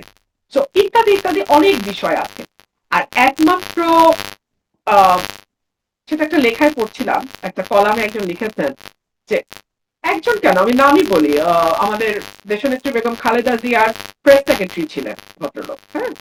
উনি লিখছিলেন যে একমাত্র অতি ব্যাককল ছাড়া কেউ নেক্সট ডোর নেইবারের সাথে সম্পর্ক খারাপ করে না। হুম, অতি ব্যাককল মানুষই কেবলমাত্র নেক্সট ডোর নেইবারের সাথে সম্পর্ক খারাপ করে। উনি সাবেক প্রধানমন্ত্রী বেগম খালেদা জিয়ার প্রেস সেক্রেটারি ছিলেন। সো ওনারই ফেসবুক স্ট্যাটাসটা দেখলেই আপনারা পেয়ে যাবেন। আচ্ছা। তো এখন এইটা একটা চাপ আছে। হ্যাঁ? কিন্তু আরেকটা চাপ আছে যে আপনি জানেন বাংলাদেশে এখন আহ রাইট রাইটিস্ট ফোর্সের একটা উত্থান, খুব শক্ত উত্থান। পাকিস্তানের সঙ্গে আমাদের নতুন করে একটা এক ধরনের সম্পর্ক তৈরি হওয়া, আহ তুরস্কের সাথে একরকম নতুন সম্পর্ক, মানে আর একটু দৃঢ় সম্পর্ক বিল্ড আপ করা, আহ ৭৭টা আসন নিয়ে জামাতের পার্লামেন্টে থাকা, এই সব কিছুর তো একটা ইনফ্লুয়েন্স আছে। এবং দিল্লি না ঢাকা, দিল্লি না ঢাকা, এই স্লোগান তো আমরা কিছুদিন আগে পর্যন্ত খুব খুব জোরে জোরে শুনতে দেখেছি। কিন্তু এই স্লোগানের মাঝখানে যখন আবার ভিসা ওপেন হলো, দেখা গেল এক রাতে ১.৫ লক্ষ আবেদন জমা পড়ে গেল, লাইন জট হয়ে গেল, সার্ভার ডাউন হয়ে গেল, ইত্যাদি ইত্যাদি। সো এই আর কি। তো আচ্ছা। দুই রকম চাপই আছে, দেখা যাক। আচ্ছা, একটু আরো ছোট, ছোট করে ২-১ টা ইস্যু কথা বলে ফেলি যে আগস্ট মাস যাচ্ছে, ২১শে আগস্ট গেল। ২১শে আগস্টের সেই বোমা হামলার মামলায় যারা আসামি ছিলেন সবাই বেকসুর খালাস পেলেন। মানে ২৪ জন মানুষ মারা গেছেন সেই বোমা হামলার ঘটনায়। কিন্তু কেউ সেই ঘটনায় দায়ী না। আচ্ছা, যারা খালাস পেলেন ঠিক আছে, তারা দায়ী না। কিন্তু কারা দায়ী সেই বিষয়ে কোনো তদন্তও হলো না। ওই সময় যেটা হয়েছিল বিএনপি সরকারের সময় জজ মিয়া একটা নাটক হয়েছিল। সেটি পরবর্তীতে আসলে বিএনপিও বলেছে যে এটি আসলে কিভাবে, কিভাবে হয়েছিল, নানান রকম ব্যাখ্যা ছিল। কিন্তু এখনকার যেটা দেখা গেল যে ২৪ জন মানুষ মারা গেল একটা বোমা হামলায় মারা গেল যখন বিএনপি সরকার ক্ষমতায় ছিল। কেউ এটার জন্য দায়ী না। আ এটি আসলে কেমন হলো? শারমিন, একটা চমৎকার সিনেমা ছিল নো ওয়ান কিল্ড জেসিকা। হুম, আমি জানি না আপনি দেখেছি। দেখেছেন কিনা। জেসিকা নামের একটা মেয়ে খুন হয় এবং হুম, আসামি পাওয়া যাচ্ছে না, তো নো ওয়ান কিল্ড জেসিকা। আহ দেখুন, এটা ২১শে আগস্ট হত্যাকাণ্ডটি, এটি বাংলাদেশের রাজনীতির মোড় পরিবর্তন করা একটা ঘটনা আমি বলবো। ২১শে অগস্ট ২১শে অগস্ট যদি বাংলাদেশে না ঘটতো, আমি জানি না বাংলাদেশের রাজনীতি, যেটা আহ ৯১-তে শুরু হয়েছিল, একটা মোটা দাগের গণতন্ত্রের রাজনীতি, যে ৫ বছর এই দল ভোটে থাকবে, তারপরে বিরোধী দলে যাবে, আবার ভোটে আসবে, আবার যাবে, এই ধারাটা চালু থাকতো কিনা এই প্রশ্ন থাকে। বিকজ ২১শে অগস্ট আওয়ামী লীগের মধ্যে এমন একটা ভীতি তৈরি করেছিল বলে আমার ধারণা, আবারও বলছি আমার ধারণা, হুম, যে বিরোধী দলে গেলে তো নির্বংশ হবার সম্ভাবনা তৈরি হয় এই দেশে। হুম, সো কোনোভাবেই বিরোধী দলে যাওয়া যাবে না, সেটা আপনি তত্ত্বাবধায়ক বাতিল করে হোক, সেটা আপনি ব্যালট বাক্স ছিনতাই করে হোক, সেটা আপনি জাল ভোট দিয়ে হোক, whatever be the case, I can't be in the opposition. কারণ অপোজিশনে গেলে নির্বংশ হয়ে যেতে হবে। সো ২১শে অগস্ট, এটা এটা আসলে না, এই মুহূর্তে যখন আমি বলবো, একদল আমাকে মাথায় তুলে নাচবে, আরেক দল আমাকে কুৎসিত ভাষায় গালাগালি করবে, দুটার কোনোটারই কিন্তু লজিক নাই। কিন্তু আমি আমার ধারণাটা বলছি। এক সময় না এক সময়, মানে যখন আজ থেকে ১০০ বছর পরে যখন এই সময়ে নিয়ে লেখা হবে, যাদের কোনো হুম, স্বার্থ থাকবে না এই সময়টাকে বিশ্লেষণ করতে, যারা কোনো কোনো দিকে টান থেকে লিখবেন না, হুম, কেবলমাত্র ইতিহাসের খাতিরে ইতিহাসকে দেখবেন, তারা হয়তো ২১শে আগস্টের যে ইম্প্যাক্ট, যেটা বাংলাদেশের রাজনীতিতে যে ভীষণ বড় একটা ইম্প্যাক্ট ২১শে আগস্ট অগোচরে রেখে গেছে, সেটার উপরে লিখবেন। বাংলাদেশের গণতন্ত্র, বাংলাদেশের আইনের শাসন, বাংলাদেশের বিচার ব্যবস্থা, বাংলাদেশের সকল কিছুকে দলীয়করণ, বাংলাদেশে গুম বিচার বহির্ভূত হত্যাকে রাষ্ট্রীয়ভাবে মদত দেওয়া, এই সকল কিছুর পেছনে এই ২১শে August back of the mind, maybe that work, একটা একটা একটা সময় হয়তো এই বিষয়গুলো নিয়ে অনুসন্ধান হবে, গবেষণা হবে এবং লেখা হবে। তো তার আগ পর্যন্ত আমি আপনাকে এইটুকুই বলি, কোনো অন্যায়, নাথিং গোজ আনপানিশড অ্যান্ড আনচ্যালেঞ্জড। ২১শে অগস্ট আজকে আপনি হাত ধুয়ে ফেলছেন, no one kill Jessica, no one no one contributed on 21st August incident, fine, খুব ভালো। বাট কে জানে এটা সামনে আর ৫ বছর, আর ৭ বছর পরে আরো একটা, আরো ভয়ঙ্কর ২১শে আগস্ট হবার পথ তৈরি করে দিচ্ছে কিনা। হুম। আমি শুধু মানে এটুকুই বলবো, কোনো অন্যায়কে আপনি মাটি চাপা দিয়ে রাখলে সেখান থেকে এর চেয়েও ভয়াবহ অন্যায়ের জন্ম হয়। তখন এটা যেমন এই এটা এটা ল ঘটনার অফ নেচার। জি, তখন যেমন এই ঘটনায় জঙ্গি সংশ্লিষ্টতার কথা বলা হচ্ছিল। মানে অনেকদিন আওয়ামী লীগ সরকারের সময় হলি আর্টিজান একটা বিশাল বড় ঘটনা। তারপরে বেশ নানান রকম কোথাও নাটক, কোথাও ছ ছ জঙ্গি তৎপরতা দমন নানান রকম কিছু করে জঙ্গি তৎপরতা একরকম দমনের মধ্যে থাকলো। তারপরে এখন আবার খুব দেখা যাচ্ছে খুব বোমা আতঙ্ক ইদানিং এবং জাতিসংঘও বলছে বাংলাদেশে আল কায়দার তৎপরতার কথায় উদ্বেগ জানাচ্ছে জাতিসংঘ নিরাপত্তা পরিষদ। আ মানে আওয়ামী লীগ সরকার একটা বিষয় সেল করত যে তারা না থাকলে দেশে জঙ্গিবাদ মাথাচাড়া দিয়ে উঠবে বা আন্তর্জাতিক বিশ্বেও এই বিষয়টা সেল করত। মানে তাদের কথাটা কি আসলে বাস্তবতায় প্রমাণ হচ্ছে? নাকি আসলে এখানে কোনো ষড়যন্ত্র? এখন বাস্তবতা বা ষড়যন্ত্র যেটাই হোক, এটা শেষ করবার দায়িত্ব তো সরকারের। সরকারের কাছে সমস্ত টুলস অ্যান্ড অ্যাপারেটাস আছে। এটা তো আমার আপনার হাতে নাই, বিরোধী দলের হাতেও নাই। আপনি পুলিশ বলেন, প্রশাসন বলেন, আর্মি বলেন, বিজিবি বলেন, গোয়েন্দা সংস্থা বলেন, সবই তো সরকারের হাতে। এখন সরকার যদি এটাকে শক্ত হাতে ষড়যন্ত্র বা বাস্তব যেটাই হোক দমন করতে না পারে তাহলে কি প্রমাণ হবে জানেন? প্রমাণ হবে বিএনপি মানেই খাম্বা, বিএনপি মানেই লোডশেডিং, বিএনপি মানেই গ্যাসের অভাব, বিএনপি মানেই চাঁদাবাজি, বিএনপি মানেই আইন শৃঙ্খলা পরিস্থিতির অবনতি, বিএনপি মানেই হচ্ছে জঙ্গিবাদ। সো এটা যদি বিএনপি নিজের ভালো পাগলেরা কি মানে নিজের ভালোটা কি পাগলও বোঝে। তো বিএনপি যদি না বোঝে এবং আমরা যারা বলছি আমাদেরকে যদি শত্রু জ্ঞান করে গালাগালি করে এবং বারবার বলে তোমাকে রুমিন ফারানা বানাইছে বিএনপি, কি বিপদ, কি বিপদ।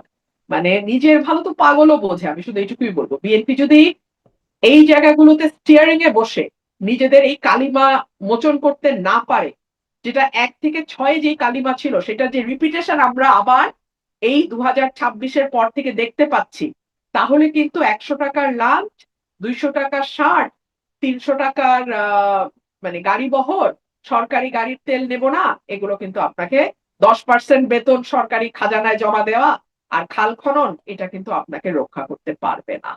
মানুষ কিন্তু অনেক স্মার্ট হয়ে গেছে। আপনি আপনার টিম সহ ২০০১ এ পড়ে থাকতে পারেন।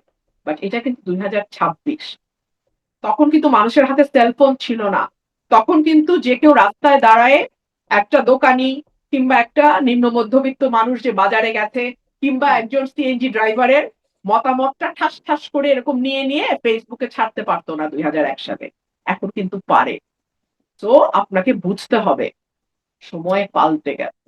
আরো একটু এই কথাটাও জিজ্ঞাসা করি যে সম্প্রতি দেখলাম মানে বিষয়টা নিউজ ফিডে বেশ আসছে সামাজিক যোগাযোগ মাধ্যমে। বিশেষ করে যে আ সাবেক শিক্ষামন্ত্রী, পররাষ্ট্রমন্ত্রী দীপুমণি তার স্বামী মারা গেছেন। তিনিও একজন ব্যারিস্টার, আইনজীবী। আ তিনি মারা গেছেন, তাকে প্যারোলে মুক্তি দেওয়া হয়েছে। মুক্তি মানে সেখান থেকে তিনি আবার জেলখানায় গিয়ে ঢুকেছেন। দীপুমণি না শুধু আরো মানে আওয়ামী লীগের যারা মন্ত্রী ছিলেন বা নেতারা ছিলেন তাদের আসলে সবারই কম বেশি এই অবস্থার মধ্যে দিয়ে যাচ্ছে। যখন বিএনপি যখন বিরোধী দলে ছিল, আওয়ামী লীগ যখন ক্ষমতায় ছিল, বিএনপি নেতাকর্মীরাও এরকম নানান রকম তারা এরকম আ মা মিথ্যা মামলা, ভুয়া মামলা, হয়রানিমূলক মামলার শিকার হয়েছে এবং হয়রানিও হয়েছে। অবিচার হয়েছে। তো এখন কি সুবিচার হচ্ছে? আমি তো বলি old wine in new bottle, nothing has change. কিচ্ছু হুম। বদলায় নাই, কিচ্ছু বদলায় নাই। সেই ভিকটিম এজাহারে বদলেছে, আহ, হ্যাঁ, ভিকটিম বদলেছে। ভিকটিম বলতেছে, হ্যাঁ হুম, ভিকটিম বলতেছে। এখন আমার ভয়টা কি, an eye for an eye will make the entire society blind। এবং এই যে এখন হচ্ছে আওয়ামী লীগ আবার হুঙ্কার দিচ্ছে এসে একটা একটা করে দেখে নেব। হুম, হুম, হ্যাঁ, তারা নিজেরাই বলে ফেসবুকে, আপনি খুলেন কমেন্ট গুলো দেখেন যে আমাদের বাড়ি পুড়িয়েছে, পাড়া সহ জ্বালিয়ে দেব, গ্রাম সহ জ্বালিয়ে দেব। তো এই জল এই অগ্নিকুণ্ডেই আমরা থাকবো। আর আপনারা যারা কোনো মতে বিদেশে চলে যেতে পারছেন আপনারা জীবনটা নিয়ে বেঁচে গেছেন। আর আমরা যারা বাংলাদেশে জন্মাইছি এবং বাংলাদেশে আসি আমরা এই আগুনে পুড়েই মরবো। এইটুকুই আমি বলবো, আর কি বলবো বলেন, আমার আর এর বেশি কিছু বলার নাই। একটা একটা নতুন আশা, একটা নতুন স্বপ্ন, সেই স্বপ্ন ১০০ টাকার লাঞ্চ আর ২০০ টাকার শার্টে আটকায় গেল। এই স্বপ্নটা তো দেখি নাই রে ভাই। হুম। আমরা তো আরো বড় স্কেলে স্বপ্নটা দেখছিলাম, আরো বিস্তৃত পরিসরে একটা বেটার বাংলাদেশের স্বপ্ন দেখছিলাম। নসিব খারাপ, এই বলি। নসিব খারাপ।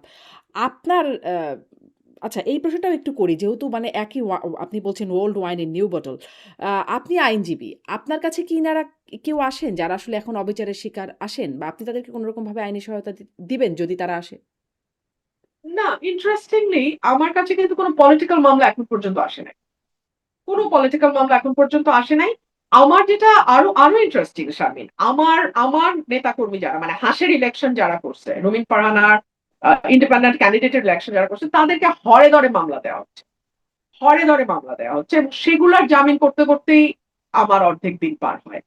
হুম, কিন্তু ওই আগের সরকারের কারো না, ওদের কোনো মামলা আমার কাছে এখন আসে নাই। হুম। মানে যদি আসে আপনি নেবেন?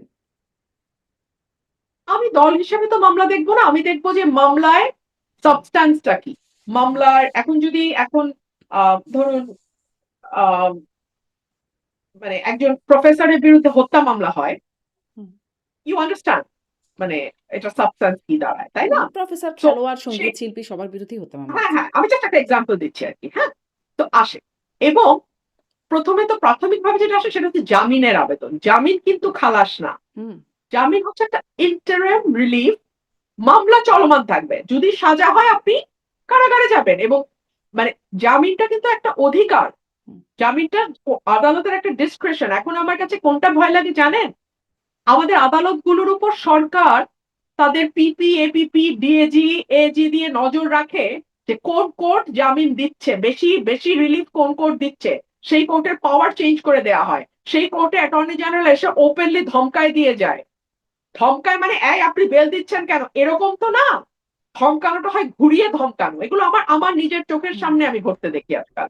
এগুলো আমি আমার 25 বছরের প্র্যাকটিসে দেখি নাই স্বামী। জজ সাহেবরা এখন ভয়ে থাকেন। আমি আমি উচ্চ আদালতের কথা বলছি। হুম, ওনারা এখন ভয় থাকেন জামিন দেবেন কি দেবেন না। আমি আমি ইন্টারিম রিলিফের কথা বলছি। আগে তো খালাস হতো বা কনভিক্টেড হতো রাজনৈতিক পরিচয় দেখে। হুম। হ্যাঁ, বড় নেতা হইলে কনভিক্টেড, মিথ্যা মামলায় সাজা দিত। কিন্তু এখন তো জামিনটা পর্যন্ত ডিসাইডেড হয় এজি, ডিএজি, এজি এদের চোখের ইশারায়।